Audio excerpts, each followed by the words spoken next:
Howdy, folks! Welcome to my farm. If you're here looking for a horseshoe, then you have definitely come to the right place. I'll even be happy to help you find one. But before you go, would you have time for a story? Yeah! Yippee! The best way to hear a story out here on the farm is to click on your listening ears. Do it with me. Click, Click, click. Good job! Now, you also need to put on your special eyes. Zoop, zoop. You're ready now. My favorite book to read for story time is the Bible. And one of my favorite people to read about is a man named Joseph. Let me hear all of you shout, Joseph! Joseph! Well, I'll be. You sound great. Now, Joseph did not have an easy life. As a boy, his brothers were not kind to him. They didn't just hurt him or call him names, but they sold him as a slave. While Joseph was a slave in Egypt, someone told a lie about him, and he was put into jail. Does this sound like fun to you? No! No siree! But do you know what?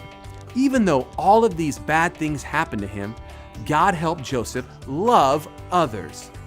God allowed Joseph to understand dreams that other people had. Once, when the king of Egypt had a strange dream, Joseph was called to help him. You see, Joseph could have been mean and mad because he had been stuck in jail for a long time. But Joseph chose to show love to the king.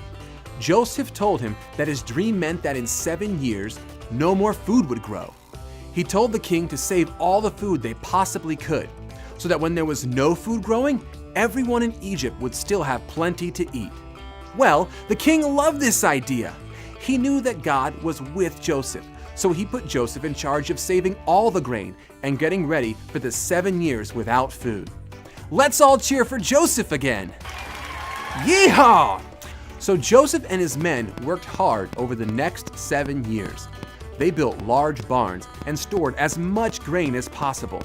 And for 7 years, everyone had enough food. But then, just as God had told the king in his dream, the food stopped growing. Joseph's family did not live in Egypt.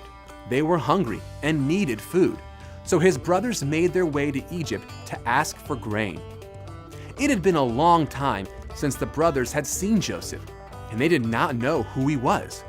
But Joseph knew who they were. He could have been mean to them since they were so unkind to him long ago. But instead, Joseph showed love to his brothers. He gave them plenty of grain to take home with them, and he even threw a huge feast just for them. Friends, we can learn a lot from old Joseph. Joseph chose to love others even when it was hard and not so easy. God wants you and me to love others all the time. Hey, let me hear you say this after me. Love.